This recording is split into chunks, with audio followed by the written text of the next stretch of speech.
Good evening and welcome to our special action meeting and our board training. And we are going to start with our roll call. Mrs. Sugars, if you could please call the roll.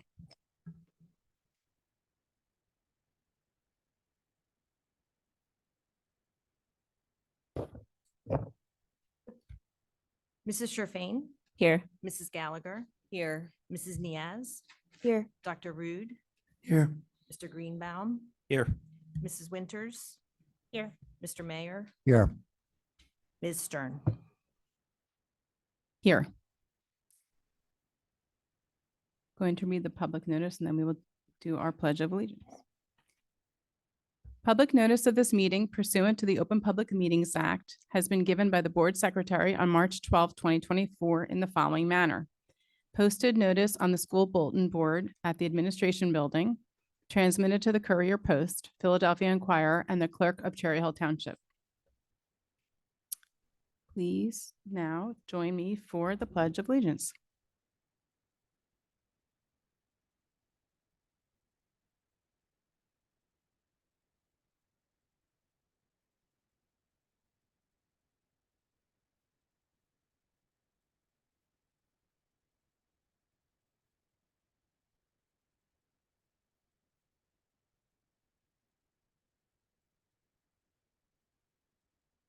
Okay, so at tonight's meeting, we will start with our budget presentation and discussion. Then we will move into our action agenda on the budget, and then into our board training on ethics tonight. We are going to be delaying our HIB training that will not take place tonight. That will take place on a later date. Okay, so I'm going to move to Mrs. Sugars. If you could please present the initial budget submission.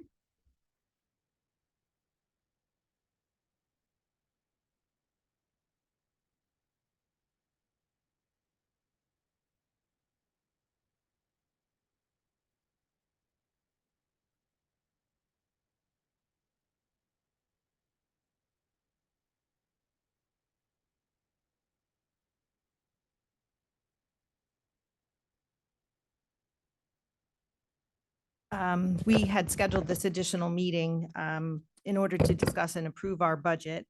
And given the news that we got a couple weeks ago, I'm glad that we decided to do that, especially this year. Last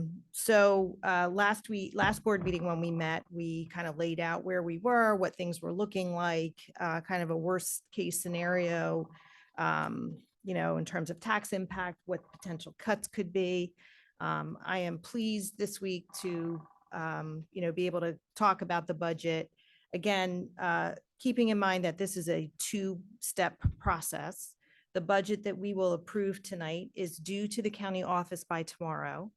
That's the statutory deadline. And so that gets submitted to the county office. They review it, and then they come back to us with, questions or adjustments or what have you.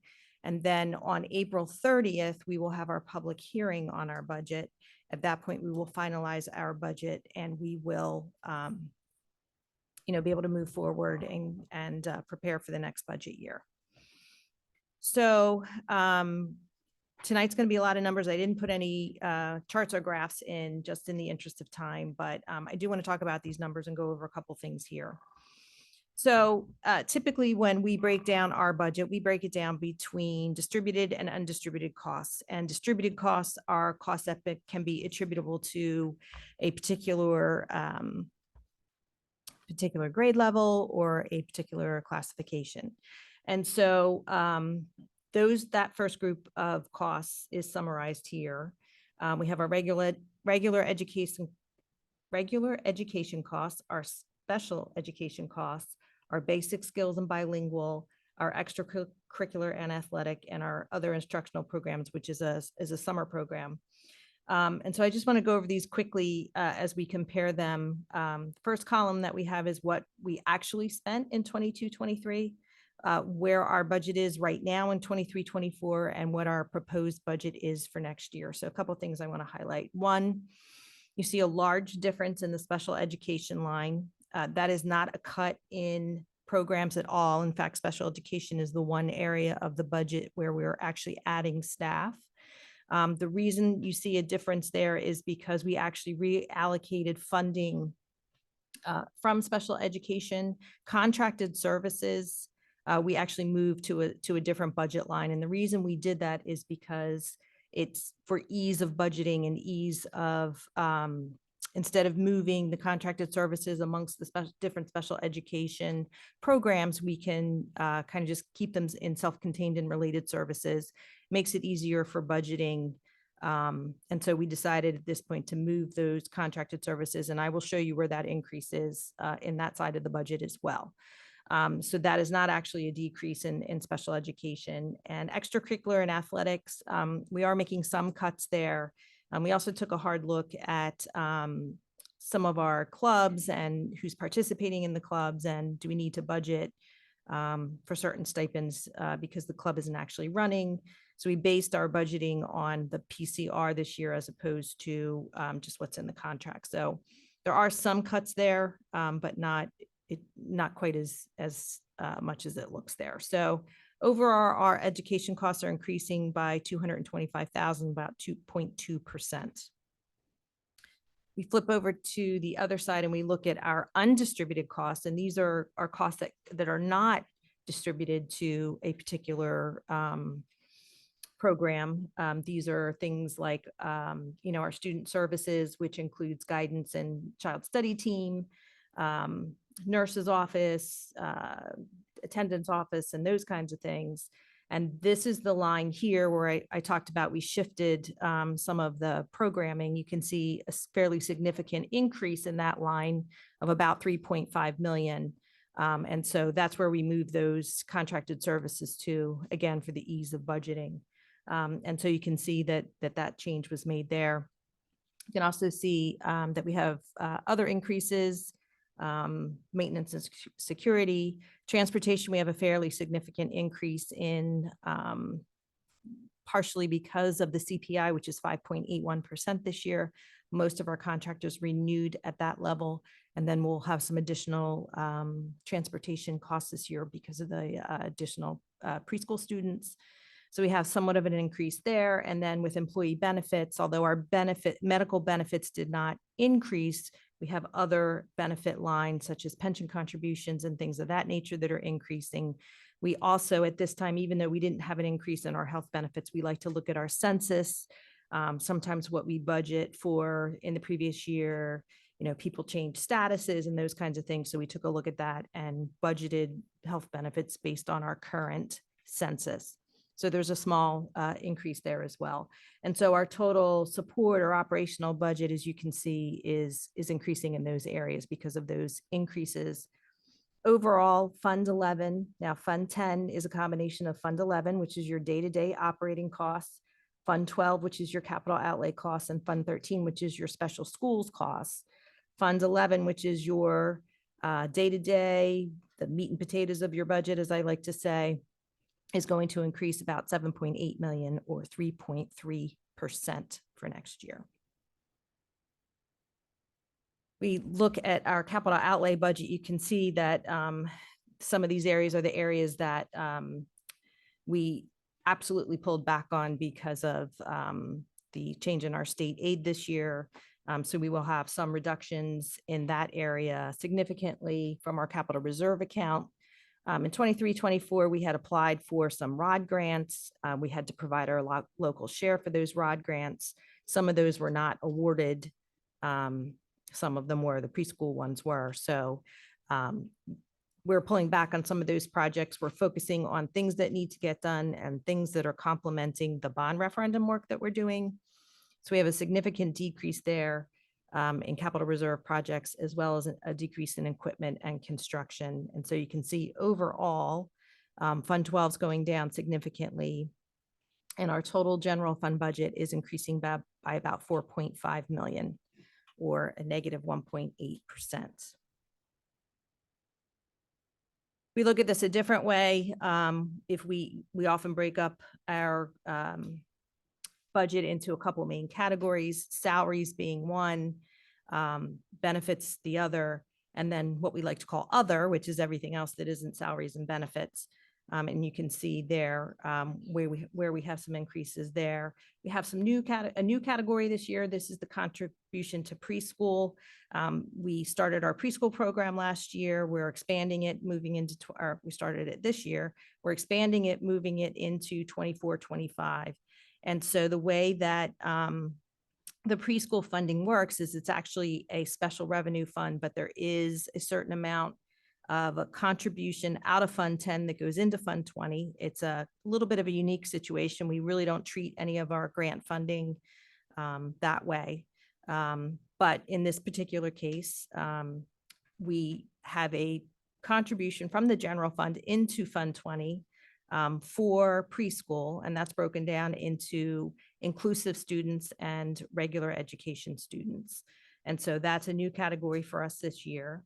Also, we started last year using some of our capital reserve dollars to offset the payment of our debt. It was a commitment that the board had made during the bond referendum. So we will continue that moving forward. And then, as I mentioned, the difference in the capital reserve projects, we had a significant decrease there. So if we look at our budget in some broad categories, you can see that again, we're down about $4.5 million in 24-25 versus 23-24. So if we flip it over and we start to look at our revenues, you can see that we have taken another look at our revenues, made some adjustments in various places. We'll talk about that a little bit further in the presentation. Our tax increase is about 6.8 million. We had talked last week about the fact that we have banked cap available. We did not use all of the bank cap. We used some of the bank cap. We also took a second look at our miscellaneous revenues. We were able to increase those as well as we are getting further from the pandemic. We're seeing an increase in various categories such as people that rent our buildings, and interest earnings and things of that nature. So we have an increase in that category. And then unfortunately, our state aid, as we all know, saw a decrease, but we did increase our extraordinary aid projection. It was 3.5 million from 22-23. We're just starting our application now in 23-24, so we're not sure what that number is going to look like, but we anticipate that that will increase as well. So we budgeted 3 million in extraordinary aid this year. Federal aid is our semi-aid. Fund balance, I mentioned, we increased that number as well. We talked a lot last year about the benefits of maintaining a lower fund balance number. But unfortunately, I think in this environment, that's something that we're going to have to reevaluate. Again, our capital reserve number is lower. And then our reserve for encumbrances is just purchase orders that move between year and year. It's just a balancing figure in our 23-24 budget. It's not really a funding source. So again, as you can see, those are some of the adjustments we made on the revenue side, and we'll touch on those a little bit more as we move forward. Again, our budget is down about 4.5 million over the 23-24 school year. So what's new in our budget? We had some additional staffing added, an additional class at Carusi, and some additional special education personnel at East. So that was the additions that we made to our budget. And what kind of cuts have we made? We've been fortunate that as we have gone back and reviewed positions that are vacant, retirements that we can either bring someone in at a lower salary, or we cannot replace the position, some predetermined program cuts that we had talked about, and some program relocation.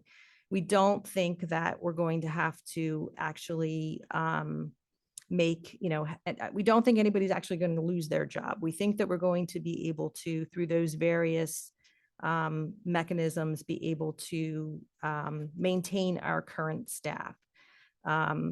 When we do our budget, we have to stop at some point. We have to, categorize our employees, look at where we are. We have to put together what's called a position control roster. And so we have to take our personnel, we have to make it static at some point. But, during that time frame, from the time that we start that process to now, we know that, there's certain vacancies that either we're having difficulty filling, or we know that we can move ahead without. There are retirements that have come in, and some other various things that we know are on the horizon that we can make those changes to the budget without actually impacting our personnel. And the reason is because, we have bumped up our revenues in other areas as well. If we didn't have that opportunity, we would be talking about a very different scenario. And again, with non-personnel, we're looking at equipment, supplies, technology, furniture, professional development, athletics, things of that nature that we take a look at. We always go there first when we're making cuts. We always do our best to try to stay away from personnel cuts. So we start there and then move on to personnel. And on the other side, as we mentioned, we also adjusted some of our revenues. We increased projections in extraordinary aid and miscellaneous revenues. We increased our use of fund balance. We're actually eligible for a spending growth limitation adjustment, which also allows us to expand our cap. We'll talk about that a little bit more for health benefits this year. And then we use some of the bank cap from 21-22, but not all of it. Capital projects, we talked about the reduction in that area. We talked about making sure that we're focusing on projects that need to be done. I would say the top ones on this list would be the backflow preventers and the underground storage tanks, and the fire alarm system are needs to be done. Mark will probably tell me that the ductless splits need to be done. But then also we wanted to focus on, as we are moving through the referendum covers a lot. However, it doesn't cover everything. And so are there things that we can do to complement the work that we're doing, finish off the work we're doing, so that we have kind of a completed project when it's done? So the Carusi bleachers and the Rosa bleacher projects are those type of projects. The other type of projects are projects that, we feel are not part of the referendum, we feel need to be done. So let's talk about tax impact on the general fund. So the tax increase is about 6.8 million. This is a combination of the 2% tax levy cap that we have, the spending growth limitation adjustment for health benefits that we were eligible for of 702,000, and then banked cap. We will use 2.3 of that. The remaining 352 banked cap from 21-22 will expire. We still have bank cap for 22-23 of about 1.3 million. We also have bank cap from 23-24 of about 3.3 million.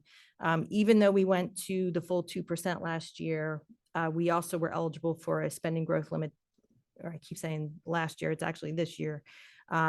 We are also eligible for a spending growth limitation adjustment in that year as well. So that's in the bank, should we need it in the future. That's good to know, given the situation we find ourselves in. However, that also has tax impact consequences as well. So we'll deal with that as we move forward. But for this year, we're going to just use part of the 21-22 banked cap. So the tax increase on the general fund will be the $126.97 from the 2% increase, and the spending growth limitation adjustment of this year, that's 702,000. $67 from the use of the banked cap. Total impact would be $194.71. The average assessed home this year is $226,922. So that's about what it's looking like for the general fund tax impact. So we also approve our special revenue fund and our debt service. Our special revenue fund is our grant funding. We don't know, other than our preschool numbers, we don't know what those numbers are at this point. And so we budget lower than what we received. We are required to budget 85% of what we received the year before. We also know that there was a lot of federal funding that was made available to us, ARP, ESSER, All of that funding is coming to an end. In fact, most of it needs to be spent. Some of it needed to be spent by this past September. The rest of it needs to be spent by the September of 2024. A large piece of our ARP funding is going towards some of the HVAC work that we're doing. So we know that that's coming to an end. So we did not include that. We did not count on that funding moving forward. We also, through Fund 20, because of a change in the law a couple of years ago now, run our student activity and our scholarship funds through Fund 20. And so we just kind of plug a number in there that's kind of an estimate of what we think we will see coming in and going out of our student activity funds. And so that reduction, that $4.5 million reduction, is not really a concern at this point. Again, as we get those numbers, as we learn what our title numbers are and our IDEA numbers, we'll adjust those numbers moving forward. This is just kind of a placeholder. And so our revenues are the same as our expenditures in terms of our grant funds. And then as we look at our debt service fund, debt service started this past year, 23-24. New to us again, our last debt payment had been made in 2018. And so as we move forward with the paying back the bonds that we have already sold, we have to make principal and interest payments. We see an uptick this year and next year. We'll talk about that in a minute. An increase in what is required for debt service. Debt service is not part of the general fund. It's separate. The tax impact was approved through the bond referendum. However, we like to factor that in as well so people have an idea what the full tax impact looks like. So you can see here that we do see an increase next year. We'll see an increase in the next 2 years, and then that number will start to trend down. So if we look at this over the next couple of years, you can see that it's trending up 24, 25, 25, 26, and then it will start to go back down again. And that will have a more favorable impact in terms of debt service. So the increase between 23, 24 and 24, 25 will be an additional $101 on the average assessed home because of that increase. So we submit our budget to the county for review. County reviews and approves it, hopefully. And then we can advertise our budget. We have to advertise our budget prior to our public hearing. That's typically in the Courier Post. And then we will have our public hearing on April 30th, which is one of our board meetings that's already scheduled. And we don't always make changes between the initial submission and the public hearing. Sometimes we do. Last year we did. Maybe we'll get some more funding this year and we'll be able to make some changes. But for now, we need to move ahead with, the numbers we have been given and submit and start our two-step process here of the initial submission and then our public hearing. So that was a lot of information. So I will open it up for questions.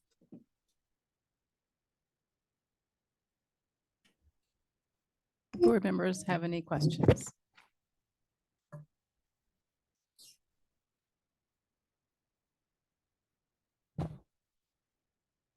I think we are budgeted out. Lots and lots and lots of budget information that we've been looking at and looking at and looking at. So, okay. All right. If we have no board member questions, we do have one. Yep, Dr. Rude. I don't have a question. I just want to say thank you to Lynn Sugars and Dr. Morton and their teams for going to bat for the staff and finding ways to make adjustments so that we're as little staff changes as necessary. Thank you. That's great.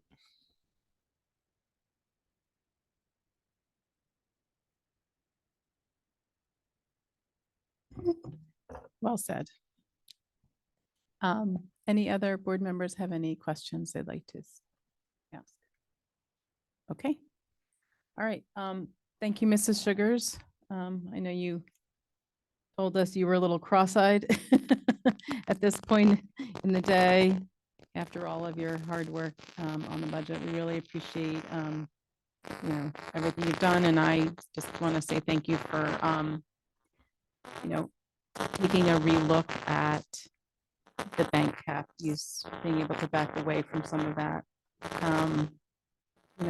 This is a follow. It's nice to see that you were able to find some ways to have other, mitigate that. So thank you. Okay, we now move into our public comment period. There will be one public comment period this evening, and it is now. Public comment, this will be a public comment period for any topic related to our school district or the operations of our school board. Public comment is an opportunity for members of the community to comment on matters relevant to the operations of Cherry Hill Public School District or within the authority of the Cherry Hill Board of Education. The board welcomes diverse opinions on relevant matters. Under established federal law governing reasonable restrictions on speech in public forums, statements which demean individual community members or groups or which are irrelevant to the operations of the school district or are repetitive will not be permitted. Community members who would like to present information not relevant to the school district are always welcome to communicate directly to the district acting superintendent, board president, and all board members via email or other alternative means. Each person who would like to make a public comment will have 3 minutes. We always start in the room, and then we will alternate between being comments in the room and comments online. And we also always start with students. If there are any students online who would like to comment, we would encourage you to put an S after your name so we know to call on you first. And if you're in the room and you are a student, I'm not sure, I don't necessarily see any, but I can't see everybody. I would encourage you to approach the podium first so that we would call on you first. Okay. So we will start in the room. If anyone would like to speak, please approach the podium, state your name, your municipality.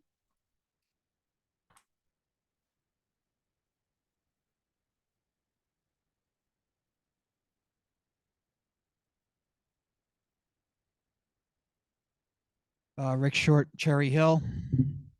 Is the mic on? Yes, it is. Thank you. Safety and security. Ladies and gentlemen, I don't see anything in there for safety and security beyond the call of duty. I have bad news. Today at approximately 11:10 a.m., someone was hit at Cherry Hill East. There were reports of police, ambulance, and paramedics at the school today. It is unbelievable that we have no money for safety and security. At a board meeting on May 23rd, 2023, I want to quote Dr. Rude. He says, the lanes go away and then come back in and people fly through like they're on a mission to kill. So my question for Dr. Morton is, does somebody need to be killed before you actually do something, sir? That is a serious question. Because recently, I sent an email to Dr. Morton about the budget, and he replied back to me that I sent him an inappropriate picture of a person injured. I only sent it to Dr. Morton and the school board because they should be able to handle that. I didn't publicly post this. I cannot believe that there is no one speaking up for safety and security after another person was hit. What does it take? Does somebody need to be killed before you actually act? It is unbelievable, unacceptable. It is beyond comprehension. I heard it was a teacher that got hit. I can't confirm this yet. I don't have the 911 calls, but this is outrageous. Again, another video be made. I'm going to get the body camera. I'm going to get everything from it. And you do nothing. You sit there and do nothing. You do absolutely nothing. Again, does someone need to die before you actually do something? Well, I'm a little mad. I'm sorry. Because I care. That's why, because I care. I don't even cry anymore. I really don't, because I'm just hardened. It doesn't affect me anymore. It just keeps happening over and over again. A student almost got hit at Man this year. A student almost got hit at Man. Again, you do nothing. You had over 12 people back in May willing to help the district. Dr. Morton turned them away. I don't have anything else to say. Okay, and now we go to the line, and the phone number ends in 788. If you could please state your full name and your municipality. Hey, this is Jeff Podowitz. That's hard to follow. This is Jeff Podowitz. And I live in Cherry Hill, New Jersey. I'm going to ask you not to pass, as written, preschool expansion. Preschool expansion. Next year, we should roll back or stop preschool expansion. We are again being cheated by the state. This is an example. Next year for preschool expansion, we will be receiving $6.1 million for approximately 470 preschool students without disabilities. Howell, New Jersey School District, for 2024-2025 will be receiving in 2024-2025 $13.7 million for approximately 500 students without disabilities. They will be, that's preschool. They will be receiving over twice as much aid per pupil as we are. That is what fully funding of preschool is. That's what the cost is. Twice as much as we're getting. All right? And for us, that means contributing really $7 million from other funds. But that's not all to make up the difference. For next year, from our taxes, that does not include the amount of contribution to costs for buildings, construction, which will be about $7.5 million for our portion of construction for expensive preschool classroom. So our actual costs for preschool expansion are significantly more than what our administration, as some numbers I saw last week, administration is leading us to believe. That's what it is. About funding a little bit, I'm sorry. Before SFRA, special ed funding was all categorical aid, was all category. Now, 2/3 of that categorical aid was placed into the equalization formula and provided as equalization aid. Under SFRA, aid was supposed to follow the at-risk children into whatever district they were in. Ms. Strickland, that's Lynn Strickland, wrote an article from 2017 in NJ Spotlight News. John Treble spoke in front of a legislative committee in 2010. This was not happening. The money was not following the at-risk children, at least not into our district. So our equalization aid was cut $2.9 million. And last year, our equalization aid was underfunded by $2.1 million. Basically, the state is making less state aid available to fund the education of students with disabilities and other at-risk populations in our district. That's what the equalization formula is about. Please note, using the different modifications in the SFA formula, many districts have already lost all of their equalization aid. Definitely, besides reduced, lost it. In the future, if things don't change, that is what's going to happen to us. Why? Because the state's funding formula will say we are too rich. Thank you. Before we go to our next public comment, I just want to make a clarification for everybody who heard the previous public comment before Dr. Podowitz. I want to clarify that there was no person, no student, no staff person who was hit by a car today in front of our school. That was a misinformation, inaccurate information. I just wanted to clarify the record. Okay, we move on to the next public comment. If anybody would like to make a public comment, please approach the podium. You could please state your name and your municipality. Laurie Neary, Cherry Hill. Regarding the budget, I'm concerned obviously about a 3.6% increase. So if we're talking a little over 300 just for this year alone, and then we add in the tax on the bond on top of that, that's beyond significant. That's massive. And I can't imagine for some of the homeowners absorbing that tax. Again, as I said in the previous meeting, I'm very concerned about the thought process of taxing our way out of this. This problem is a problem with the equalization aid and the way in which they view income. So this will be our problem next year and the year after that and the year after that and the year after that and so on until the formula is addressed and we look at the equalization aid and how that is calculated and how our income is calculated. However, I am absolutely terrified at a tax impact like that on the average homeowner just after doing the bond, which we had to do because we weren't funded for 10 plus 15 years. So we took on that burden, and now we are facing cuts, and we were already at a deficit. And we are just passing that along to the homeowner. And we are now pitting our taxpayer against our students and staff. It is a Sophie's choice. I hate it. I'm really concerned, and I hope we do revisit this. And should this state rethink its decisioning and they take a look at this, I think we need to pass that back to the homeowner, because this is massive. The average assessed home is not a mansion drive through my neighborhood, and that's really going to hurt. And I also wanted to question why we didn't mention Mrs. Tong in the roll call. Thank you. Okay, we go back to the line, and I do not see any hands raised online.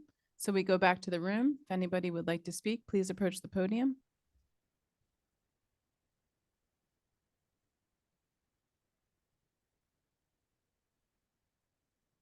Good evening. Good evening. I haven't done this in a long time. You're not used to standing over there. You're used to sitting over here. Kim Friedel, Cherry Hill. I know that the decisions in front of each of you are massive and hard. And I recognize that. I recognize that we have been, as Ms. Neary said, hit from the state. The taxpayers came forward. We supported a $363 million bond. It was necessary, but that was a huge impact on a lot of homeowners and renters, because the people who own those houses will raise the rents for those renters. I know you have to make decisions, but I'm just going to speak frankly. So when I look at some of the projects, okay, it's a shame that the bond forgot about bleachers, but is this the time to put $600,000 into bleachers? If that takes $600,000 off of the tax impact for the homeowners. I question the cost of our campus police officers. I have never seen what that is costing us, and I mean beyond the salaries and the budget and the benefits. What is the district paying in insurance, liability insurance, to have our own armed forces? I also question, if it's such a wonderful model, why we're not seeing it throughout the rest of the state of New Jersey, and why every other district is contracting with their local municipal police department in a shared service agreement. I'm guessing there's some financial impacts to that. I really want to know, have you guys looked at other cost savings? And I recognize there's going to be some kind of a tax increase. There's no way around it. But bank cap, 2% cap, on top of the bond, on top of all the others, is a lot of money for a lot of people in this community. So I just urge you to revisit some of these decisions. Thank you. Okay, we go back to the line. There are no hands raised online, so we'll come back to the room. Eileen Doran, Cherry Hill. For once in my life, I'm a little speechless. I'm sure you're grateful for that. But when I hear an increase of $300, a year, I don't know where to come up with that. There are a lot of us out there who made great personal sacrifice when we voted yes for the bond.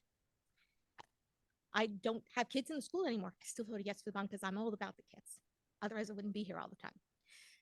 And, there's been lots of sacrifices in my home, knowing that we have to pay for that. And now to get hit with this on top, I just don't know where to cut anymore. And I think there's taxpayers. It's not really the taxpayers against the parents and children, or the teachers and children, because there's a lot of taxpayers in my exact situation and in worse situations that have children in their homes. So if they're making the decisions that I have to make, like, okay, where do we cut medical? Where do we cut food? When we're cutting things like that, like, how much lower can we keep the heat in the winter? If I'm making those decisions, there are parents making those decisions, and then they're making childcare decisions, and maybe they're making the hard choice to let a kid that's not ready to be at home after school, alone after school, or watching younger siblings, because they can't cover the increases and the childcare and this and that. So I know it's a hard decision. What really left me speechless, besides the numbers, is that there were no questions. So it would have been nice to have you discuss it a little bit more in public, because it just feels like you didn't care. And even if you had pre-selected questions, just so we could, hear what your thought process was, these just things we discussed in executive session. We think that the public would want to know we talked about this. You asked this, you asked that, something to show us that there was some thought and consideration beyond, because this is hard. And I'll figure out a way. And all those other parents will figure out a way, because that's what we do. But just know, we're sacrificing, a lot. Thank you for your time. Okay, we go back to the line. There are no hands raised online. We come back to the room. Ann Einhorn, Cherry Hill. So I just have two questions I hope you could answer before you vote on this tonight. There's a line item for 7 million plus for the pre-K program in Fund 20. Will this budget be released tomorrow line by line so we can see what funds, what monies are in for the public to view, particularly before the April 30th meeting? I would really like to know the dollar amount in the 24-25 budget that we will be spending on construction costs for the additions at Kilmer and at the Malberg School. We do have to fund at least 60% of that. And I would like to know what dollar amount is allocated for the ensuing budget year. I agree with Mrs. Duran. No comments from the board is frightening to me. So I don't know when you all discussed this since last Tuesday night, but doesn't seem to be very translucent to me as a public member. I think you could do a better job in discussing things in public than I've seen tonight for sure, particularly with this issue. Thank you. Okay, we go back to the line. There are no hands online. So we go back to the room. If anyone would like to speak, please approach the podium.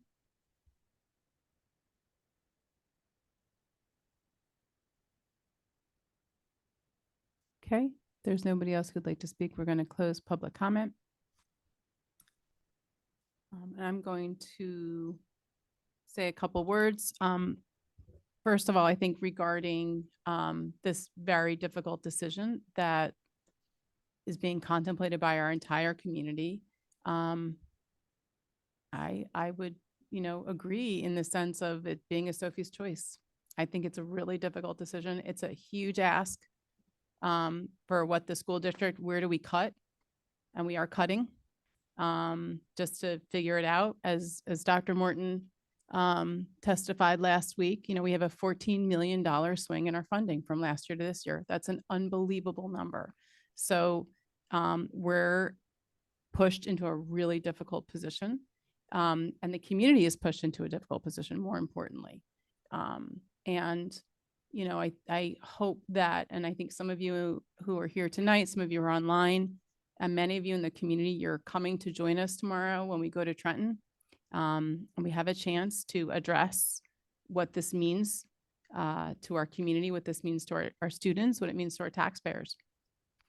And I hope that you will continue to advocate. Many of you have, and we are grateful for the advocacy that's been happening. We will continue to advocate. And my greatest hope is that our voices will be heard and that we will be able to have a revised budget by April 30th. That's my hope.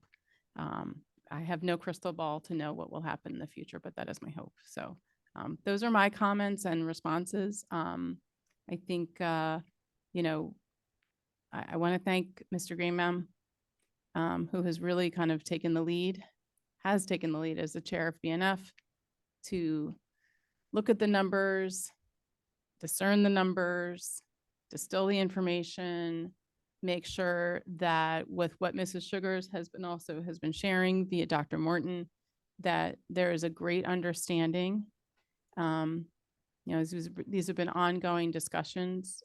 We've had discussions in our public meeting. We've had them in individual conversations. We've had them in our BNF committee multiple times. So, throughout the year, actually, starting in November, I think is the first time, Mrs. Sugars, we started talking about budget. That's Mr. Greenbaum. I should look it to you for the chair. So, it's been an ongoing conversation. It's a very difficult one, and it is not one that any of us enjoy having. It's a state of education in New Jersey in some ways is a piece of this. It's the way things what we're presented with. So I'm going to now, ask Mr. Greenbaum, if there is any further comment. We don't have anything for the rest of our action agenda. We don't have a curriculum instruction item. So I'm going to turn this over to the BNF item for you, Mr. Greenbaum. Thank you. So I had some comments I wanted to share as the BNF chair. I've been involved in countless discussions since the budget numbers were released. And one comment we've heard consistently is about the contradictory nature of how our schools are funded. We passed a bond to fix our schools, but have a significant budget shortfall. We now face the prospect of our kids watching construction of brand new APRs from the windows of their overcrowded classrooms. We have funding for preschool expansion, but not enough to meet the needs of our operating budget.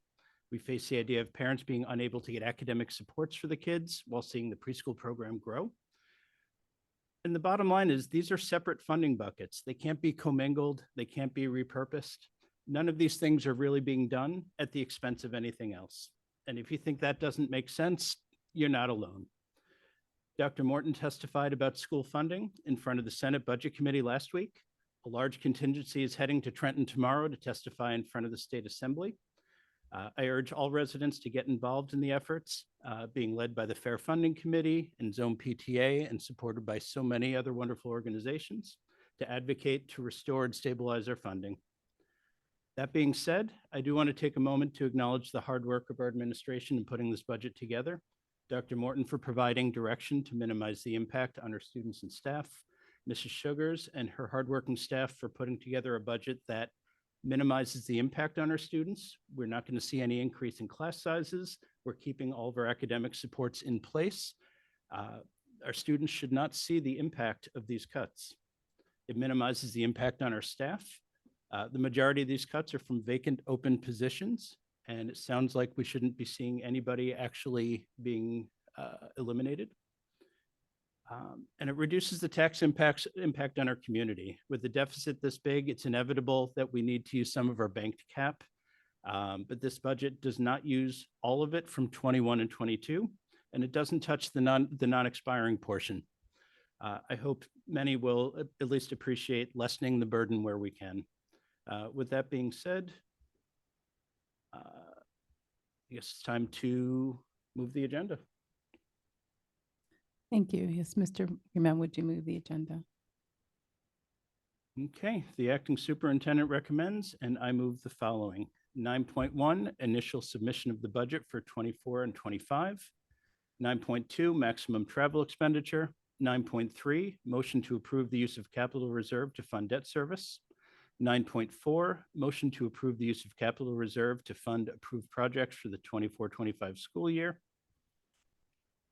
And do I have a second?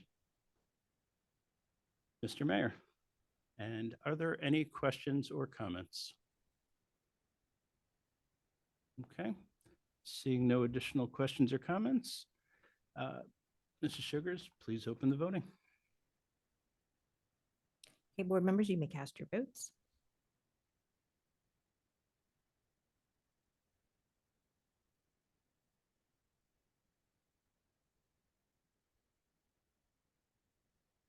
And we have a unanimous yes vote. Okay, we move on to, we have no other items for human resources, no other items for our policy and legislation, no other items for strategic planning, no other items for the rest of our agenda, except for we will be moving on to item 13, which is our board training and our ethics training. So, anyone? We welcome everybody to stay for our ethics training, if you so choose.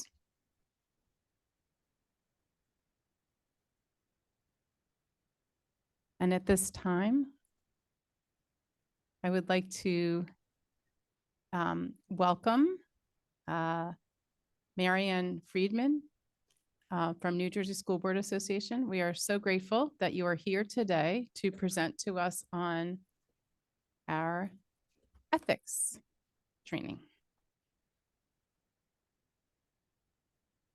We just want to make sure we can hear you and that the public can hear you. Thank in you the- for having, is this Perfect. on? That is on now. Yes. Okay. Thank you so much. Thank you for having me, and I just want to pass these out. This will be the Code of Ethics, an acknowledgement of receipt, and also a conflicts of interest form that you can.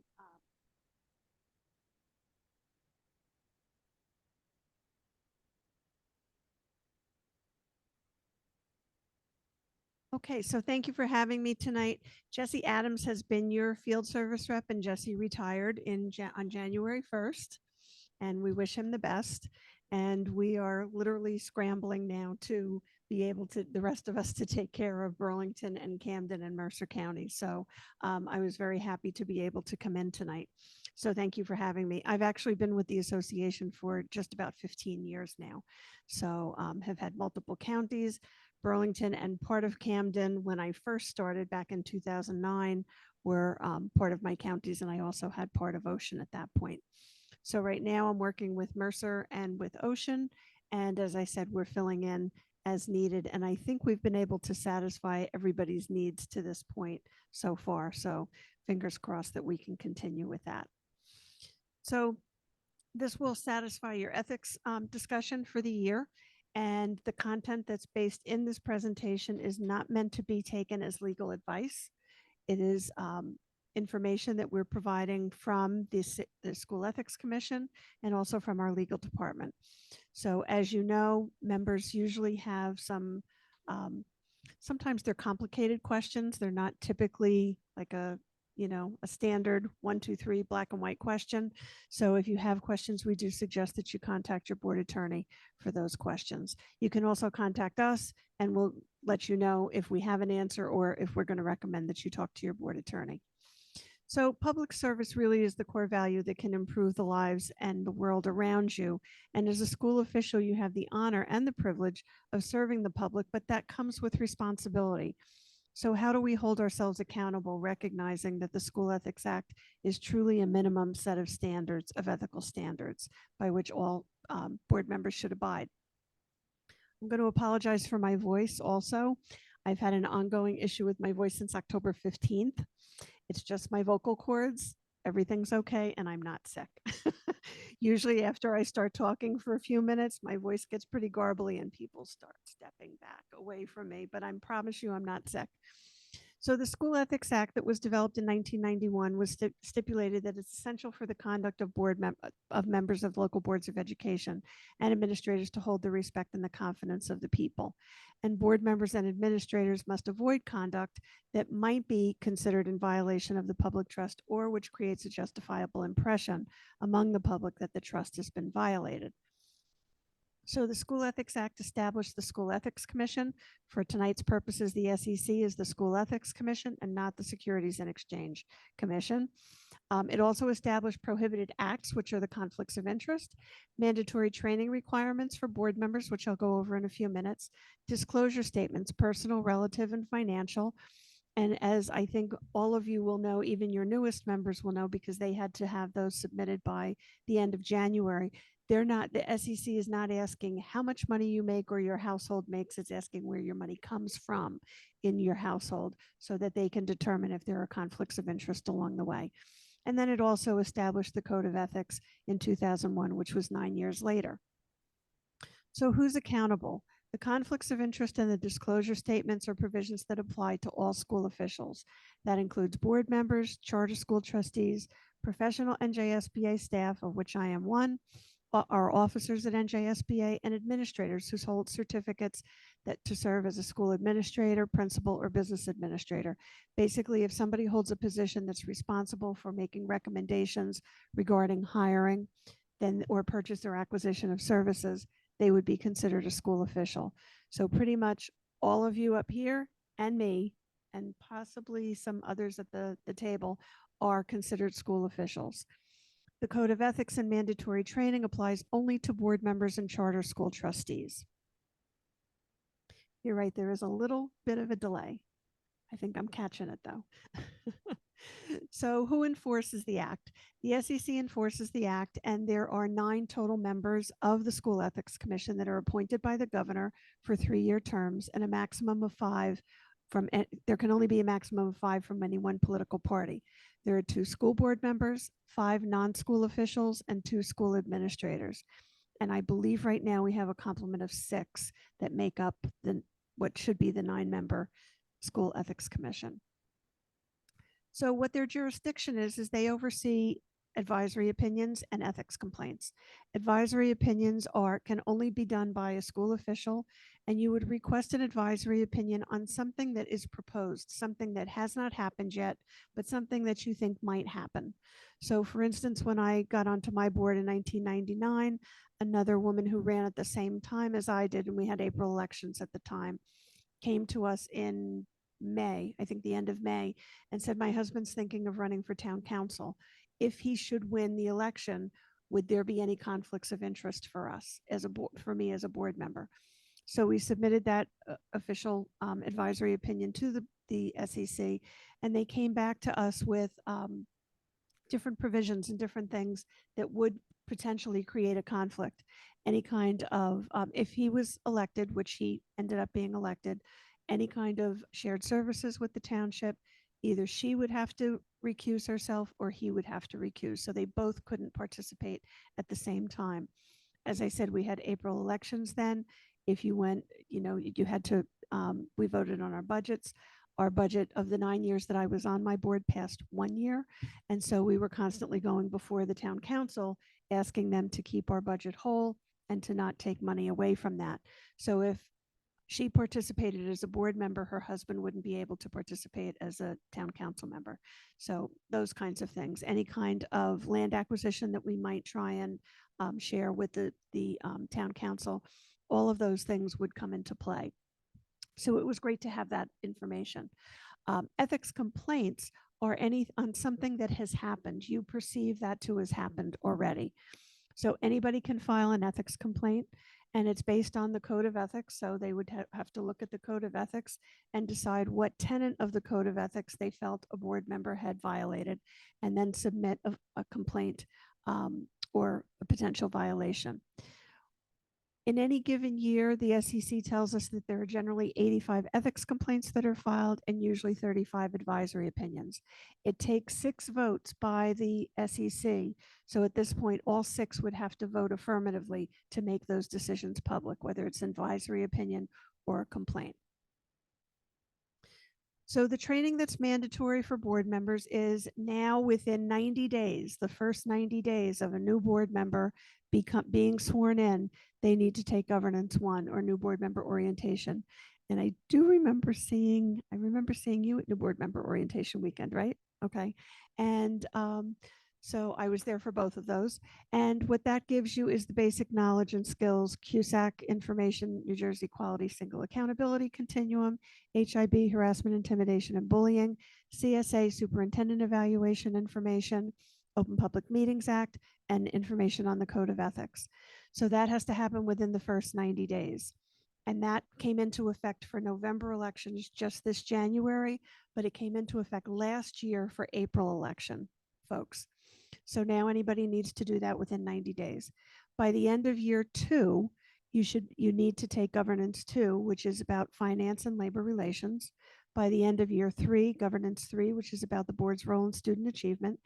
And then any reelected year after your first term is your first 3 years, you would take Governance 4, which is legal updates. The programs are generally modified each year and revised to the extent that we're able to revise them. And we provide those training options through in-person, live virtual, and also self-paced online. So those are the ways you can get those. It is important that you guys know that in order to register for any of the mandatory training, your business administrator has to register you.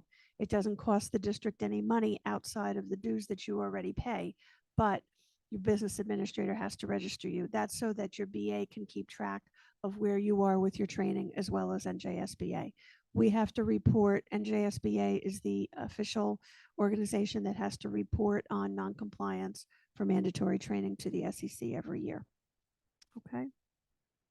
Your disclosure statements, anybody new has already done this. Anybody who's been on the board before needs to do it by April 30th. New school officials must complete those disclosure statements within 30 days of the start of being sworn in. And then returning school officials, there's an April 30th deadline each year. It is much easier to do now than it used to be. When I first came onto the board in 1999, we did them by paper. And boy, this is so much easier. I do recommend that when you do that, you print it out so that you keep it and you have it for next year. So you know what you did next year. And if there are no changes, you can just re-enter that information. And it's a little bit helpful. So the penalties for a violation of the Code of Ethics. If the SEC finds that there's a violation, they make a recommendation to the Commissioner of Education. They do not have the authority to make any kind of decisions on any penalties. So once they would make a recommendation, but then it goes to the commissioner. So the commissioner then can give a reprimand, which is a rebuke by the commissioner of conduct violating the standards, but it doesn't result in a formal resolution. A censure is a formal disapproval by the commissioner, and it is publicized by adoption of a resolution at a board member in public, naming the individual and the violation that occurred. Suspension from the commissioner is you would be barred from engaging in any activity or matter that's board related for a certain period of time. And this commissioner can also, the SEC can also recommend and the commissioner can approve a removal, which would mean immediate termination from your board service. So I'm going to quickly pretty much go through the Code of Ethics. You have this in front of you. What you see at the top, the A in the green, is the actual tenet of the Code of Ethics. And then the standards underneath that are what you would have to, with the evidence you would have to prove in submitting a violation of the Code of Ethics. So A is I will uphold and enforce all laws, rules, and regulations of the State Board of Ed and court orders pertaining to schools. Desired changes shall be brought about only through legal and ethical procedures. And then again, below are all the things that you would have to do to provide evidence that somebody had violated that tenet. B is I'll make decisions in terms of the educational welfare of children and seek to develop and maintain public schools that meet the individual needs of all children, regardless of their ability, race, creed, sex, or social standing. And again, standards below are what you would have to submit as proof. C is I will confine my board action to policymaking, planning, and appraisal, and I'll help to frame policies and plans only after the board has consulted those who will be affected by them. So this is one of the big ones that the SEC sees on a fairly regular basis with board members who go outside of their planning and appraisal mandate or responsibility and start to try and micromanage the district. Okay, your superintendent has been appointed by you, whether acting or your regular superintendent or your permanent superintendent, to make those decisions about the operations of the school district. The board is the entity that's empowered to see that the schools are well run, but not to run the schools. Okay. D is I will carry out my responsibility not to administer the schools, but together with my fellow board members to see that they are well run. This is again an anti-micromanagement statement. Okay, you don't want to be trying to run the district. Anything that could be perceived as trying to run the district would most likely be a violation of D. E is I'll recognize that authority rests with the Board of Ed and make no personal promises nor take any private action that may compromise the board. So this is really all about making sure that you understand that as board members, you are one of 9. So it would take 5 people to make any kind of a directive to the superintendent. And you can't do that on your own. As a board member, you individually have 1 vote, and you're only legally a board member when you're seated at a legally advertised meeting with a quorum of the board. Even though everybody in your community sees you as a board member 24/7, you're only legally a board member and only can take that action at a legally advertised meeting with a quorum of the board at a board meeting. F is I'll refuse to surrender my independent judgment to special interest or partisan political groups, or to use the gains for personal gain or for the gain of friends. This is becoming more of an issue today. I would say really in the past couple of years, There are people who are running for the board who sometimes have personal agendas that are based on politics. And we really try to remind board members, this is not a political group that you have become a part of. You are here to represent all of the students in your district, regardless of their political background or of their parents' political background. This is the biggest one that the SEC sees violations on. I'll hold confidential all matters pertaining to the schools, which if disclosed would needlessly injure individuals or the schools. In all other matter, I'll provide accurate information and in concert with my fellow board members, interpret to the staff the aspirations of the community for its schools. So this is my, do you remember the ads years ago, what happens in Vegas stays in Vegas? This is my what happens in executive session has to stay in executive session. If somebody is not able to be there because they have a conflict of interest in participating in that, it's not for you to call them on your way home and say, this is what you missed. The conflicts of interest and the confidentiality are for the protection of the individual board member, the board, and for the district. So if somebody's not able to attend those particular situations, if it's an employment issue or negotiations, and they have a family member or relative who works in the district, it's for their protection that they not be there.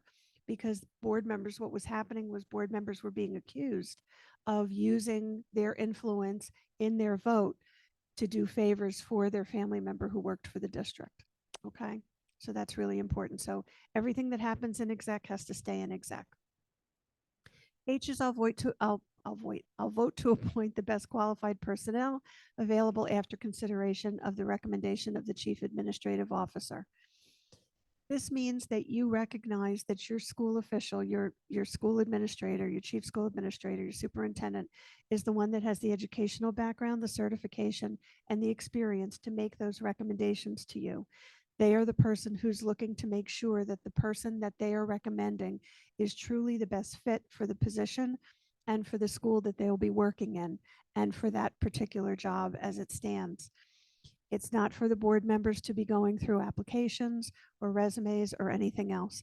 You're going to take into consideration seriously what the superintendent has recommended. That doesn't mean that you have to vote yes on everything, but you can't vote no in an arbitrary and capricious manner. Okay. I is support and protect school personnel and proper performance of their duties. This one comes into play when you're at the school play or when you're at a sports function and somebody's talking next to you about having their child having a teacher and that child is having a tough time. And you say, well, you know what? My child had that teacher last year and my child had a difficult time also. That could easily be perceived as you saying, especially because you're a board member now, a board member said that their child had difficulty with that teacher last year too. That teacher must not be a good teacher. That's not what you said at all, but the perception is what is important in the other person's mind. So you're really charged with protecting school personnel and the proper performance of their duties. And I generally recommend that you just don't talk about staff outside of your personnel committee or outside of executive session. J is I'll refer all complaints to the chief school administrator and will act on complaints at a public meeting only after failure of an administrative solution. This is really about following the chain of command. And I'm going to talk about that in a second because you as an individual board member, remember, have no authority to do anything. People will call you though. People will call you and say, I voted for you. I had my community vote for you. You kind of, I need you to be able to do this for me. It might be a transportation issue. It might be changing a teacher assignment. It may be a number of things. You have no way of making that happen for them. And so even though you're people who care deeply about your communities and your students and your staff, you need to not take that on anymore as trying to help, except to refer them to the lowest level of the chain, because that's where things will be most expediently taken care of. So if it's a transportation issue, they should talk to the bus driver, then to perhaps the principal or to a transportation coordinator. You probably have a transportation coordinator because you're so large. Then after that, it would probably go to Mrs. Sugars because she, as a business administrator, is probably responsible for that. So that would be the chain that somebody would go through if there was a transportation issue. And you want to let them know what that chain looks like so that they don't have to keep calling you back for the next steps. It's not that you're not interested. It's just that you can't do anything until it comes to the board table. if it comes to the board table. So speaking of the chain of command, again, this allows issues to be handled in the most expedient way. It also allows for parents and community members and staff and administrators to take care of their situations. Parents and community members have a chain of command. Oftentimes that, I don't know, is that on your website? Do you have a chain of command on your website? I don't recall, but I know some districts do. That it shows how to go through the chain of command if you're a parent or community member. Staff and administrators, that is listed, that's identified in their negotiated agreement.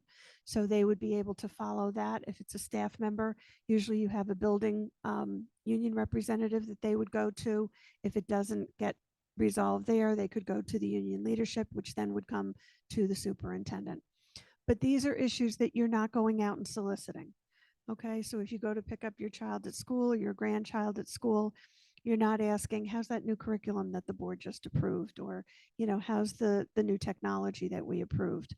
Okay, you can be absolutely cordial to your staff and let them know that you appreciate their work, but don't solicit. That's not your role. So if somebody calls you, you want to refer them to the lowest level in the chain, but then you should notify, usually it's notify the superintendent and CC the board president on that so that they're aware of what's going on. It also covers your back to let them know that Mrs. Friedman called, myself say, and was complaining or had an issue with her daughter's second grade teacher. And I referred her to the lowest, to the teacher, and I wanted to let you know. Okay, so that helps you out in the long run also. It also lets the superintendent and the board president know that there's something that may be in the chain of command that may follow itself up to them. But usually if something's getting to that point and it's getting to the superintendent, they're going to let you know there may be something that's coming to you if I can't resolve it. Resolution also doesn't necessarily mean that the parent or staff member or administrator or community member got what they wanted. It may mean that they understand why they couldn't get what they wanted. Okay, because people in my old previous district, people would call and say, I need my bus stop changed from the corner of the road, from the end of the street to my driveway. Not realizing that, and what seems like an insignificant change costs a lot of money to do. Because if you're doing this for one person, you're doing it for a lot of people, and there's staffing, there's time involved in the transportation process and all those kinds of things. So most times people aren't really sure or aware of what these things might involve. And that's why you want to let them go to the lowest level. Okay, so these are cases that are related to the Code of Ethics. Every case in this list is a violation of not taking any private action that may compromise the board. I'm not going to read through all of these, but you have this in your packets, and I've also sent it to Dr. Morton, so you can have it electronically. If you click on the C98-21, first of all, the C means that it was a complaint. The 98 means that it was probably the 98th one that they dealt with in 2021. Okay, so the -21 gives you the year. But a board member copied and pasted information from a board email and sent to the non-public comments to township officials. Revealing the board's intercommunication had the potential to compromise the board.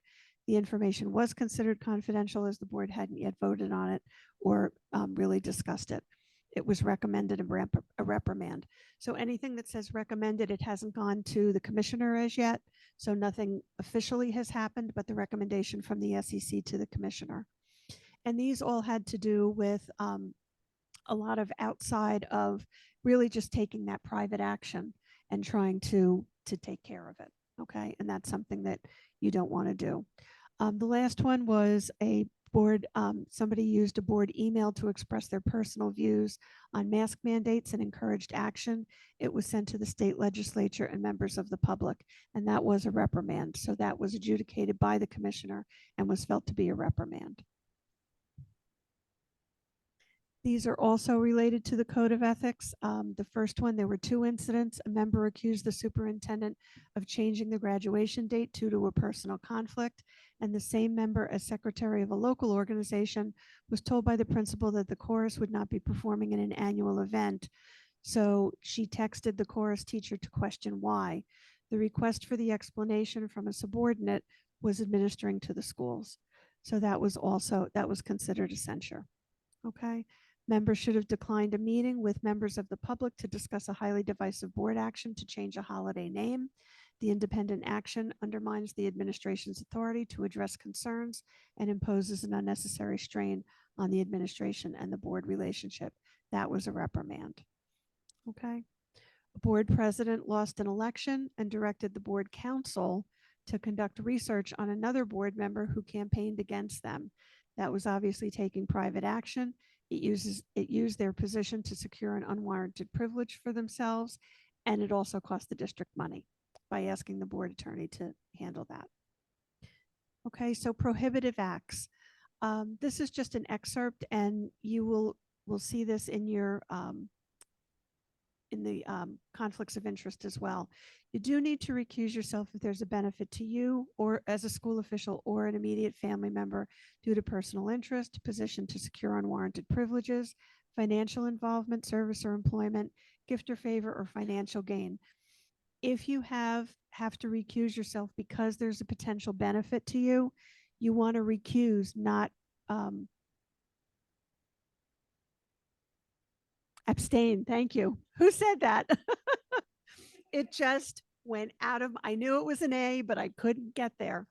So you want to recuse yourself officially, because that notes then that you do have a conflict of interest and that you haven't participated in the discussion or in the vote. Okay, an abstention, which I'm going to go over in a minute, also means that the word will be up there, so I won't have a problem remembering it or saying it, but that just means that you don't feel that you have enough information to make an informed vote. Okay, so here we go, conflict and recusal. So when you vote, there's a distinction between an abstention and a recusal. Abstention is you feel that you don't have enough information to make an informed vote, and that's perfectly okay. A recusal is stating that acknowledging that you do have a conflict of interest, you have an immediate family member or a relative who works in the district that does not allow you to participate in either that personnel matter, negotiations, or anything that might be considered, anything that has to do with the superintendent as well. Okay, so you would need to check with your board attorney also as to whether how abstentions may count or if they count, and how a recusal counts and if that counts. Okay, because that can vary by district. So what's an immediate family member? A spouse, a civil union partner or domestic partner, dependent child, or resident, or someone residing in the same household. A relative is an expanded list now: spouse, civil union, domestic partner or parent, child, sibling, aunt, uncle, niece, nephew, grandparent, grandchild, son, daughter-in-law, step-parent, stepchild, stepbrother, stepsister, half-brother, half-sister, or the individual spouse or partner by blood, marriage, or adoption. And this is all in the nepotism law. Okay, so it became really expansive, and the term relative does not really appear in the prohibited act, but a relative of yours can create a conflict. So you always want to check with your board attorney. We usually suggest at reorganization, anybody let the board attorney know if they have any immediate family members or relatives working in the district or in other districts outside of Cherry Hill, because there can be kind of a domino effect with negotiations and such. If you're on negotiations in Cherry Hill and one of your neighboring districts has one of your relatives there, and they are actually at the table negotiating for their particular union, that can influence what happens in your district. So you always want to just recuse yourself from those things. And you would let your board attorney know, and then they would remind you. And your business administrator and your board secretary usually does too. This is a list that's partial up on the screen, but you have in the packet that I sent around the complete list. And this pretty much gives you a good indication of what could be a conflict of interest. The reason I say that your board attorney and your business administrator or board secretary can help to keep you in a safe space when it comes to conflicts. Typically, staff is denoted in an agenda by a number, and students would be denoted by a number. When I was on my board, and it was granted a long time ago, my daughter had mono and was going to need home instruction. I had looked at the agenda. There were a couple of student numbers in there. who knows? I never knew my kid's number. And so I walked in thinking I could vote. There was no problem with me voting on anything. And our BA came over to me as I walked into the room and he said, Mayor, by the way, this particular item G is Eva, and you can't vote on Eva's homeschooling because she's your daughter. So you would have to recuse yourself from that vote. So that's why it's a good idea for your board attorney and your business administrator, board secretary to know what those conflicts are also so that they can help to protect you in a situation like that. In terms of hiring and personnel, the board may not hire the relative of a board member or the chief school administrator. There are limited situations or exceptions, but if the relative already works in the district, anybody can run for the Board of Education. You could have 52 members of your family working in the district.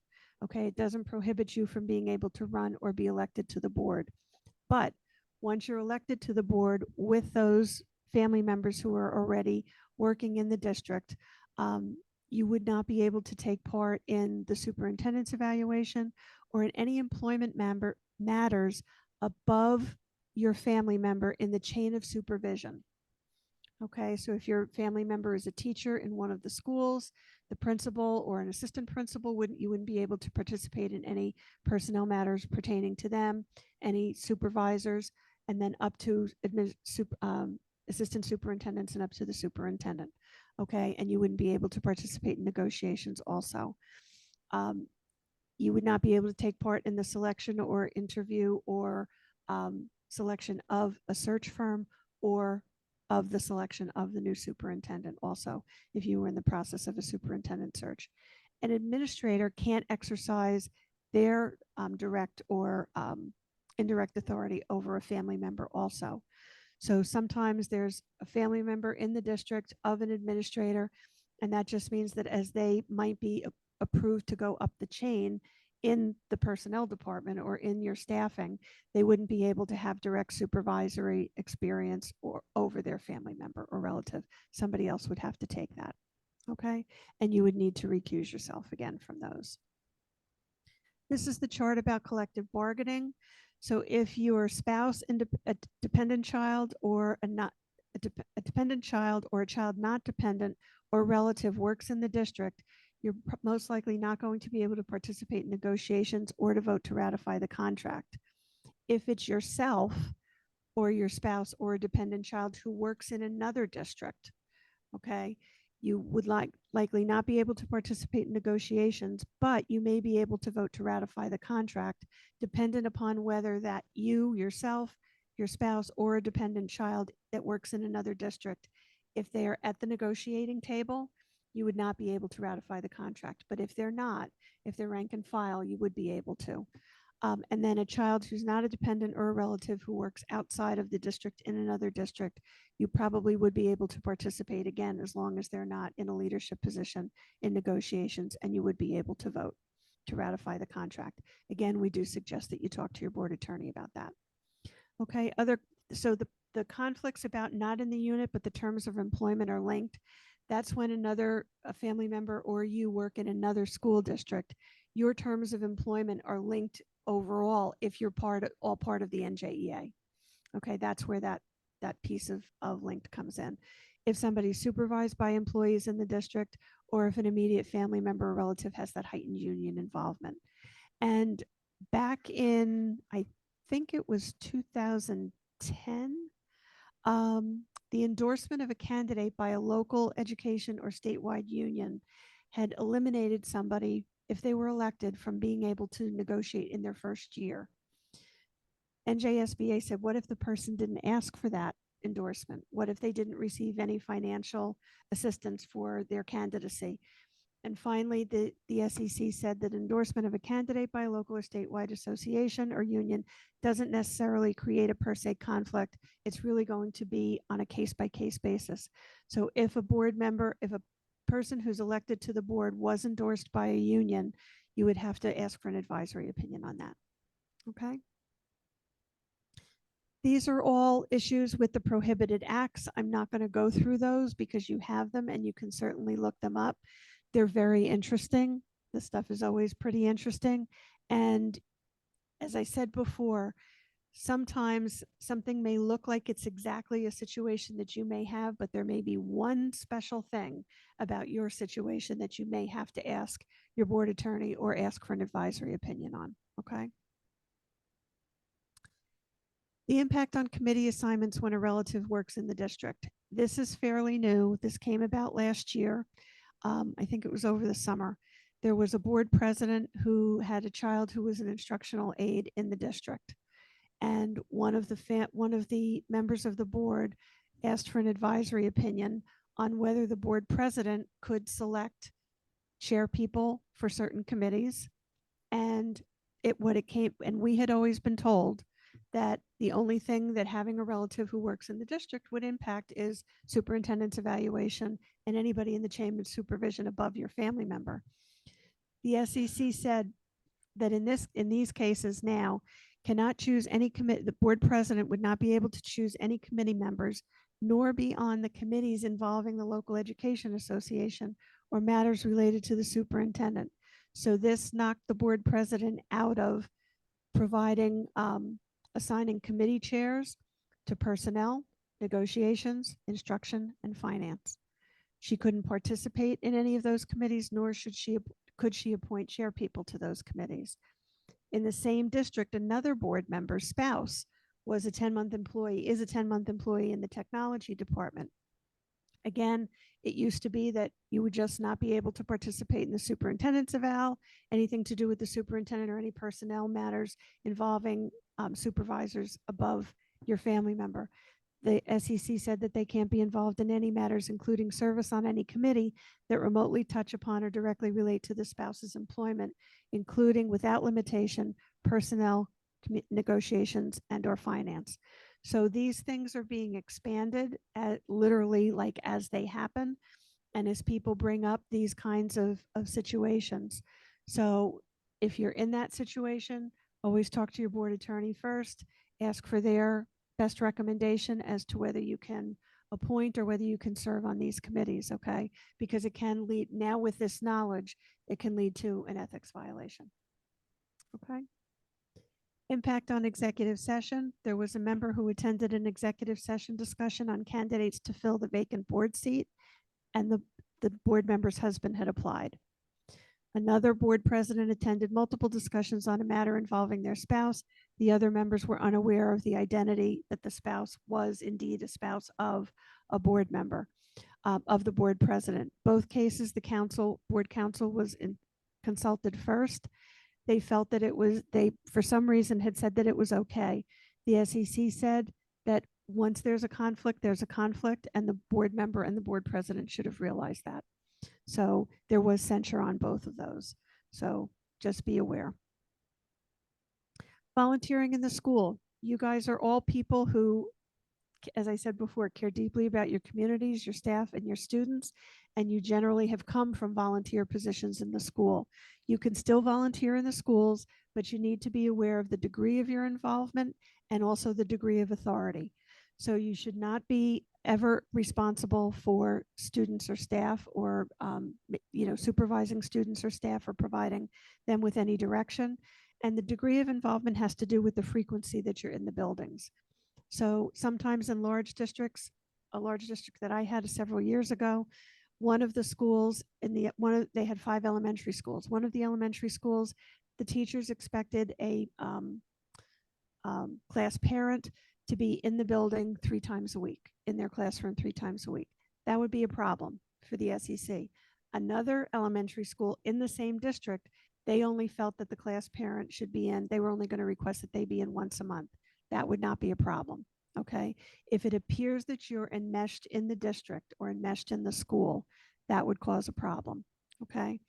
You need to think about whether you're giving directions to staff or students. Are you going to be in the building often? Will you be handling any district money? If you're PTO, PTA, homeschool, whatever it is at the, what's it called, at the field in the, help me. Snack bar, thank you. Snack bar, concession stand. If somebody's paying you for something, fine, okay. Don't count up money. Don't take money to be deposited to the bank. just don't have anything to do with the money. Okay. And then also there's been a lot of questions recently about could somebody on the board be a coach or a volunteer coach in the district? No more. When I got on the board in 99, we did have board members who could be volunteer coaches in the district. That's not the case any longer.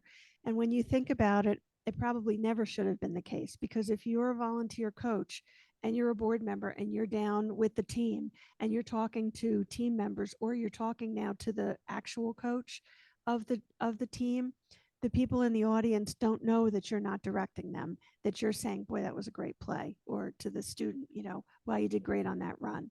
So again, just always be cognizant of the obligations of the School Ethics Act and the Code of Ethics.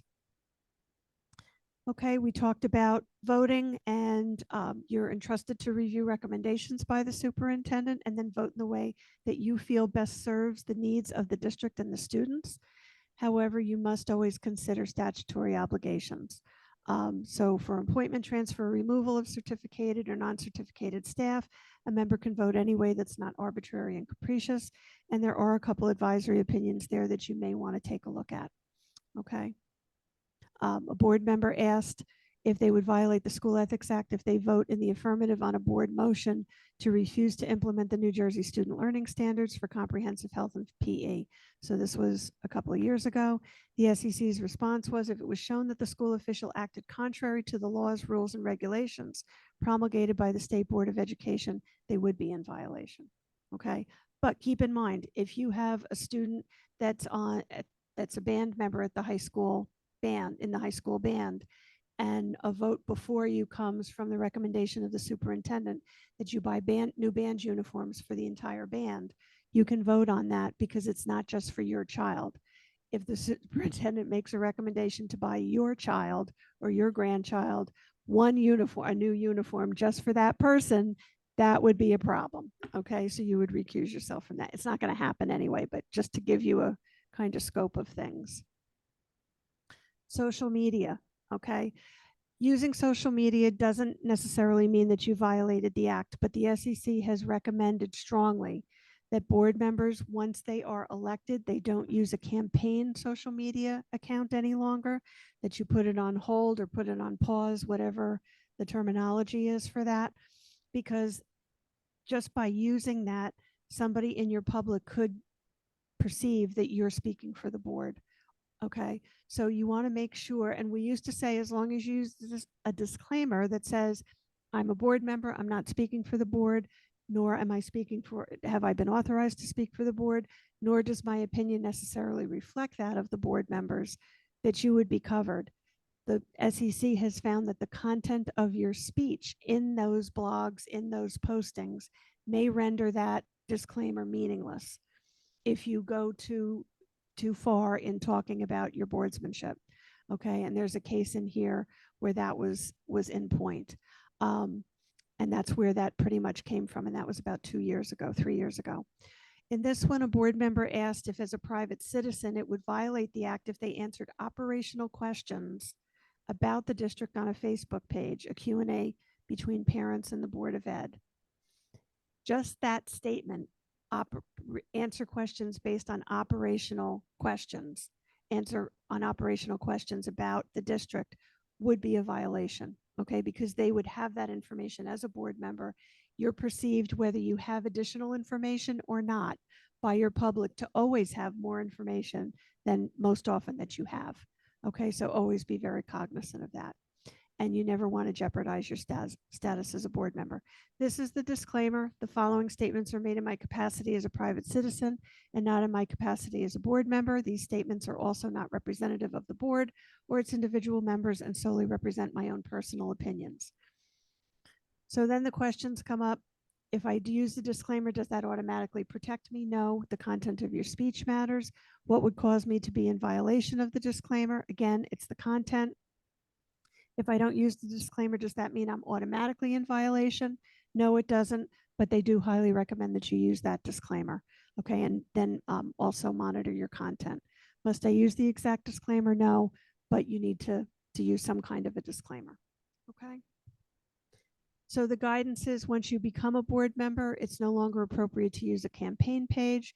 They suggest that you don't have a social media account that is Mary Ann Friedman, board member in Cherry Hill board member, something like that.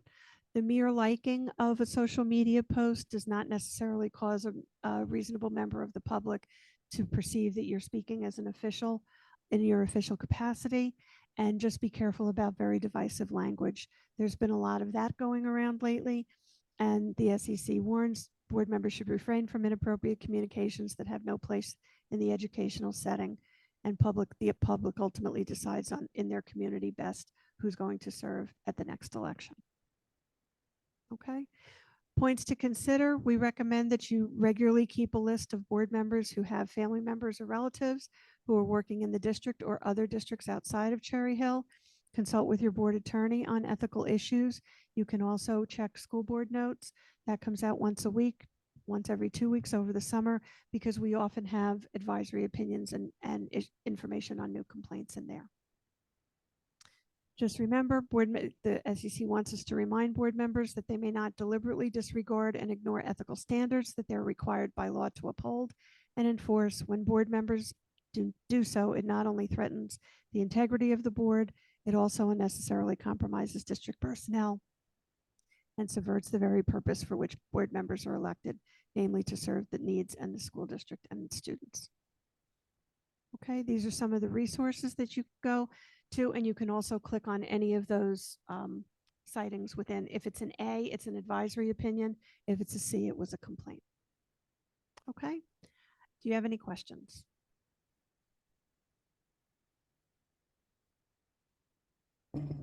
A lot. This is why my voice by the end is kind of like, Whenever a lot of stuff, very thought provoking. I don't know about. So I think we should have an opportunity to talk about. Can you, one thing, I don't know, I didn't, and sorry, I just stepped out for a second earlier, but I don't think you talked about, could you talk a little bit more in depth? You talked about when we're together at the table versus when we're on our own. Right. Can you just talk also about, like, you know, because it's challenging, you know, being together at the table. Sometimes they're very long meetings. Like, I mean, I sometimes, you know, something will come through on my phone. It's someone from work asking me a question about work, because people where I work till 9 o'clock at night. Right. So, you know, if there's an emergency, I'm the person. So that's challenging in a meeting, you know, but can you just talk about that? Like, in terms of like what do we do in a situation like that? If Okay, something comes sure. through on our phone or whatever. So one of the things that we recommend is that you put your phones on silent when you come into the board meeting and you're sitting at the table. If you have a family member who's sick at home, or you think that you may have some kind of an issue, let the board president know that you may get a phone call. You can have it on vibrate on your leg so that, you know, if it goes off, you're aware of it, but nobody else is. And then you can say to the board president, I need to be excused for a few minutes. I have, you know, potential family emergency to take care of. Then you can come back in. If it's okay for you to stay, it's okay for you to stay. If you feel you need to leave, you would come back in and say, I'm sorry, I do need to leave and to be absent for the rest of the meeting due to a family situation. If it's a work situation, it can be the same thing. These are things that each board member really needs to take into consideration as to how they want to handle them. You know, if it's a work situation, but it's somebody's health and safety that's imminent, then, you know, that's a real issue. If it's not, if it's, you know, something that somebody else at work can take care of, then you may want to just say, I need to step out for a second, text the person that's texting you or calling you, you need to call this person, and then, you know, you can come back into the room knowing that it's being taken care of. But those are all situations that you really have to use your good judgment on, and use common sense on. But I would let the board president know if you felt that you might have some situation that might call you out. I've been, when I was on my board, I was the liaison to our sending district.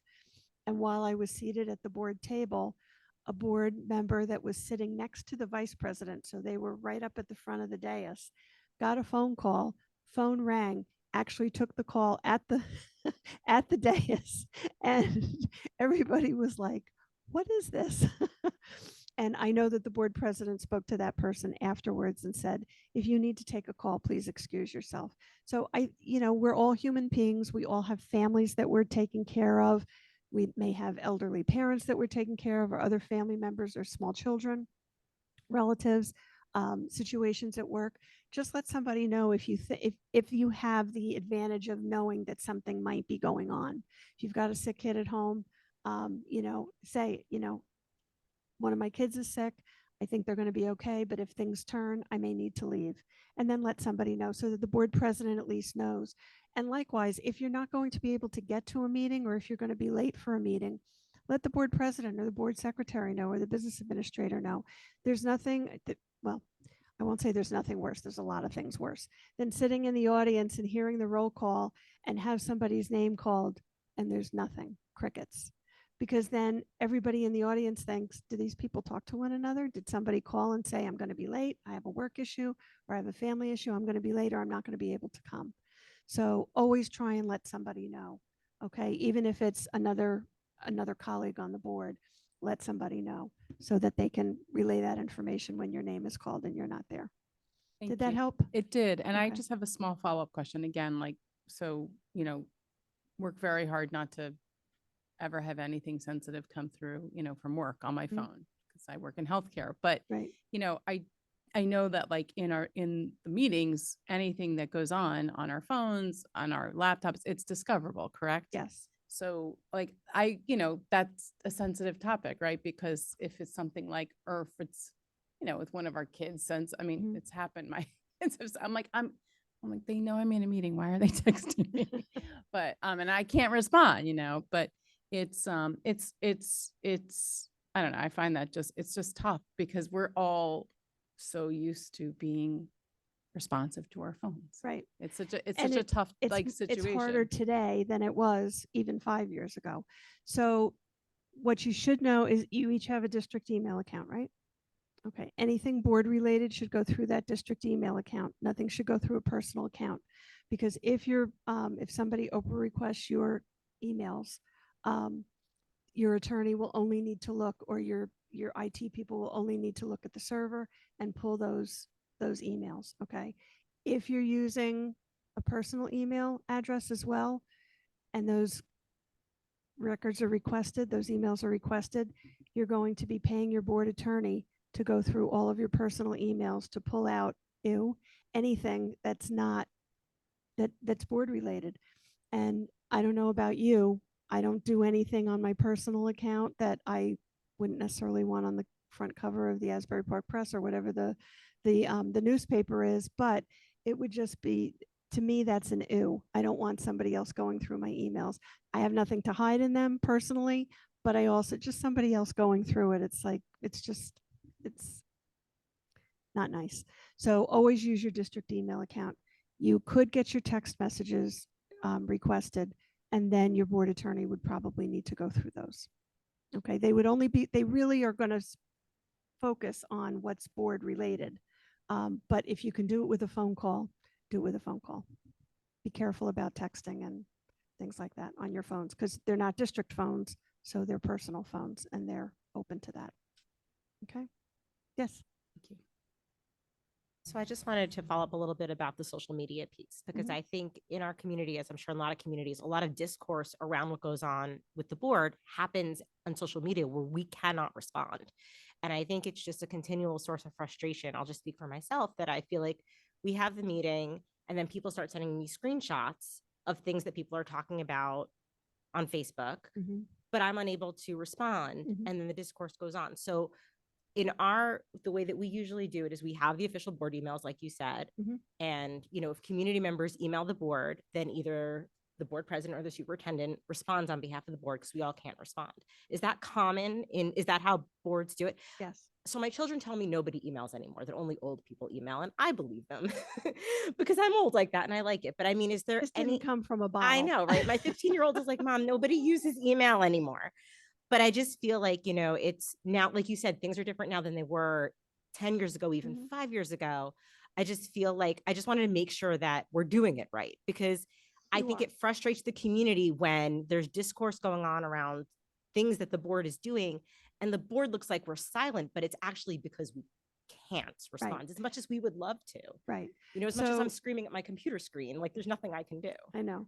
So if you notice something on Facebook, on Twitter, which is now X, I guess, Instagram or any other social media accounts that is inaccurate, is flat out wrong, you can, it's not that we don't want you to respond to it, but, and the SEC doesn't want you to respond to it, but if you can let the superintendent know, or the business administrator know, or the board president know, and if you're getting these screenshots, you can send them to them also and say, I just wanted you to know, so that the administrator, the network administrator for that particular social media account can either, sometimes they'll remove it because there are protocols that they abide by. So there may be protocols that would cause them to remove those things and take them off of the site. Also, sometimes I know for a lot of districts that use Facebook, they make it so that it's one-way information out and people can't comment on it. It's just pushing information out. But you always want people to go to the district for that information. The district website, the district account should be where people go for accurate information and timely information, because you all are working, you're doing other things. This is a fraction of what you do in your lives. So you're not responsible for monitoring all the social media accounts for the district, but somebody is at the district level. And so whomever that person is, so you can either send those screenshots to the board president and say, I just wanted to let you know, these are coming to me. I haven't responded, but I wanted you to know, so you can send it to the network administrator. Okay, that's the best thing to do. Okay, thank you for reassuring me. You're welcome. You're doing the right thing. You We're really try- are. As We're hard as it is. trying. Listen, it's very difficult. I thank the heavens that I came off of my board in 2008 to work at NJSBA. And that was really right before social media and all of this stuff took off, because I'm not sure that I wouldn't have been a problem. Let me just put it that way. I mean, I would have learned real fast not to be a problem, but you know, it's taken a lot of time to come to these decisions. So you're doing the right thing. I have a question. It might be like kind of crazy, but if we're voting on a personnel matter and you notice that a friend pops up on the list, is the best way to handle that is just to recuse yourself from that section? Like we clump our action items. So you could recuse from a friend if that's a very close friend. You vacation together, you do things all the time together, you're constantly with each other's kids and things like that. If you don't feel that it's, you know, I would talk to your board attorney about how they would like for you to handle that, because different board attorneys will guide you differently. It's not necessarily something that you would need to recuse yourself from. I think it depends on that relationship and what the perception might be. Okay. Okay. Hi. Hi. You talked about the difference between abstaining and like recusal. Yes. And in a recusal, it's a conflict of interest. Correct. Question: what if it's like both? It's probably a stupid question, but the recusal would take precedence, right? Recusal would trump the abstention. Yeah. Good question, though. Thank you. Haven't been asked that one before.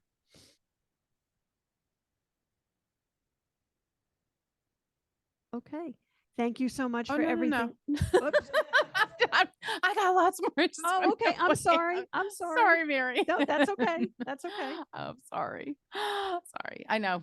It's 7. All right. I'll go fast. I promise. What's that? Well, no, I mean, you know, it's actually interesting because having been through these and also previously watched them, it's one of the more quiet, groups in terms of questions. So first of all, I want to thank you, because I think the piece about, and I think this is one of the bigger challenges I think I experience and a lot of people experience is like, you know, the actual versus perceived. Mhm. The perception, you know, I think just it becomes more and more clear, like there's a lot of assumptions and perceptions. And I Mhm. think you may have even heard some tonight, you know, when you were sitting in our meeting. You know, I think like, you know, what you do or don't do Mhm. has a ton associated with it. And it's, you know, I think it's just something that was just helpful that you pointed, you know, that's throughout your presentations. I wanted to thank you about that.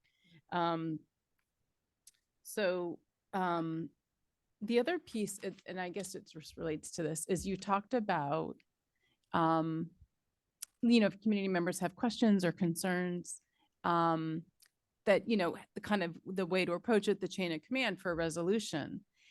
And I guess I'm wondering what you're seeing with other boards, because I will tell you that we have some folks that come bring things to us and they get answered and they get answered and they get answered and they get answered with black and white facts, very clear, very,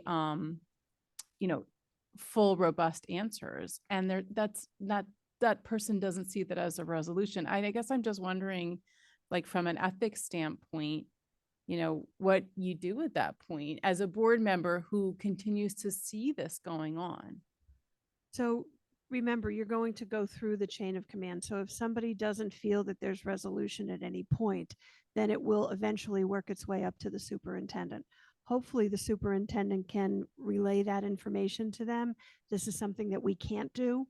I'd like you to understand why we are not able to do this exactly the way you want it done. But it may get, there are people who will want to take it all the way up to the board. That's when you are able then to have that conversation with the superintendent. Okay, what has been tried all the way through? And, what did you try with this person that has brought them now to the board? And sometimes it's just for the board to be able to say, we don't have the superintendent solution is our solution. We agree with that solution. Sometimes that doesn't happen, but it's pretty rare that it doesn't happen, because usually this has gone through a path and that chain where it's really been exhausted. And the superintendent is pretty much, other than the board, the last say, the second to the last say. And if the board feels that the superintendent has done everything in their power to try and get the situation resolved, then they're going to affirm what the superintendent has said as the resolution to the problem. That doesn't mean that the person can't continually come back to you and ask for, other issues, or taking that issue and tweaking it a little bit to make it a little bit different. I think, the best that you can do is continue to listen to people and show that you care about them, because you do. And you would like to be able to help them, but as an individual, you can't. As a board, you can, but the people along the way in the chain of command are the people who can most expediently help them resolve the issue. And that's the fastest way possible. So, and then if it gets to you, because if it comes to you first and you try and resolve it, then it's generally going to have to go back all the way through that chain of command. If the person calls the superintendent and says, I want transportation for my child, I want them to be picked up at the driveway rather than at the end of the street, he's going to have to go back and talk and tell that person to talk to. So any attempt to try and resolve it on any of your own, within your own capabilities, which you really don't have those capabilities, but if you try to, it just delays the process even further. So for them to really go through, you may just have to keep hearing what they're asking you, knowing that the resolution is still the resolution that the superintendent has offered them. There's really no way around that. Thank you.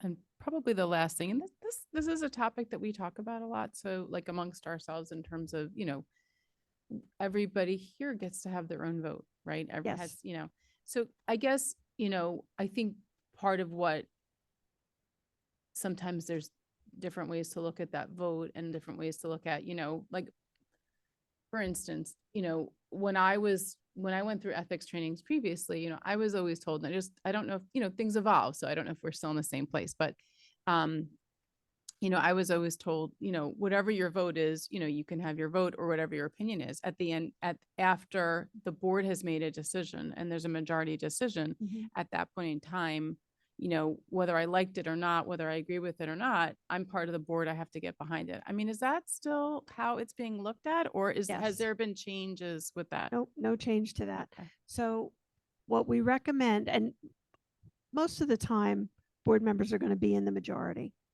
I mean, for a good portion of the time, but there are going to come times when you're not in the majority. But that's when you need to be able to say to others, all of your votes are done in public. You can't vote in executive session, so all of your votes are done in public. They're all public knowledge. So if somebody calls you and say, why did you vote on that? You can say, I didn't vote on that.